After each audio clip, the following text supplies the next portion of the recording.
I wanted to ask you about CBS because there have been two very high profile cases right now where conservatives are really upset at them. And I have friends over there. I used to go on their programs quite a bit when I was living in New York. So I know there are folks there who are in good faith.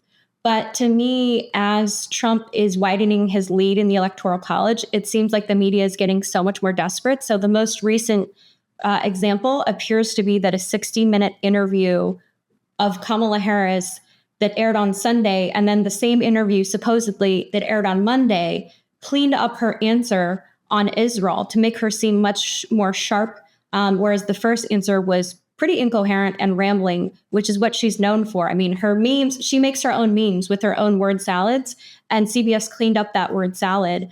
And now CBS is having a credibility crisis. And then there's also the interview with the CBS Morning anchor asking questions like a journalist should of the race baiter Ta-Nehisi Coates, who's an anti-Semite, and CBS internally chastised their own journalists for asking questions. So what's going on with CBS? And do you think that the media, I mean, I'm just curious because you're an independent person and I know you call balls and strikes, which I appreciate that you do take it to both sides. Do you think CBS is biased?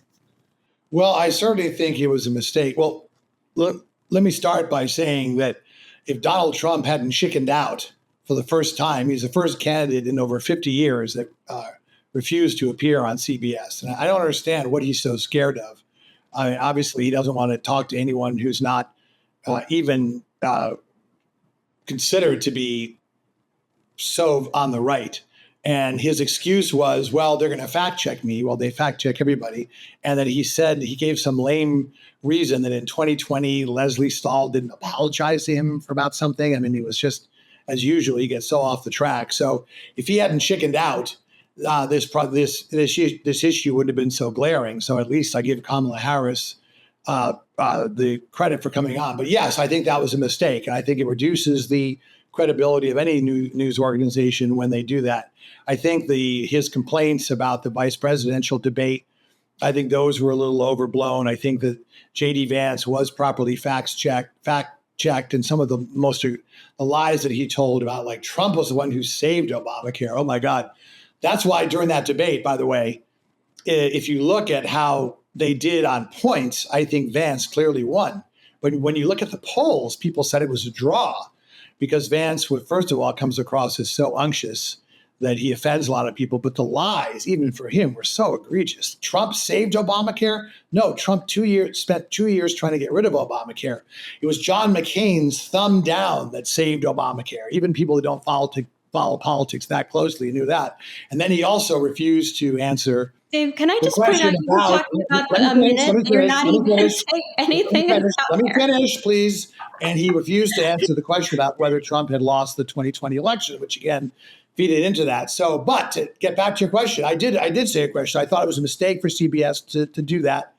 And I do think that the news media has to be careful because they're walking on eggshells right now. I also, as I've said on this program before, they were complicit with hiding Biden's age issues.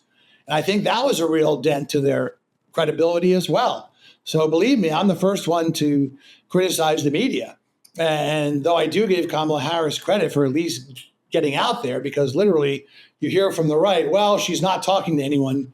Now you hear from the right, oh, and she's talking to everyone, but she's not talking to the right people, and she's stepping all over herself. But yes, to answer your question, yes, CBS should not have done that. Good, we're in agreement. And the thing is, like, Gallup tests institutions, so trust in institutions, everything from the military to universities, Congress, and the like. Media is the lowest trust it's been in a quarter century that they've been tracking this. So I'm not surprised. And I actually interviewed the CEO of Gallup about this. And this has been going on for even longer than that, like even further. In general, trust in the media has been going down. And primarily it's being driven by Republicans and conservatives who lose trust in media. So if we want to talk about polarization, the national media, in my opinion, is, I mean, and I'm saying this as a former journalist who worked for the Hill newspaper and Politico. and I've been in those press pools. I've been in the press corps. The press corps is not representative of America. It's absolutely not. Whether it's ideology, even geography, where they're from, doesn't represent America. Religiously, spiritually, does not represent what America actually looks like. And that's when I just kind of laugh at the Washington Post new motto, democracy dies in darkness. The word democracy is the root word demos, which means people. And the media is in the darkness about our people, about who we are.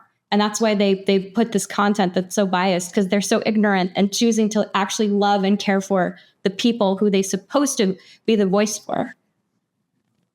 Yeah, I think, as I said, I think overall, in a lot of areas, the media does a pretty good job.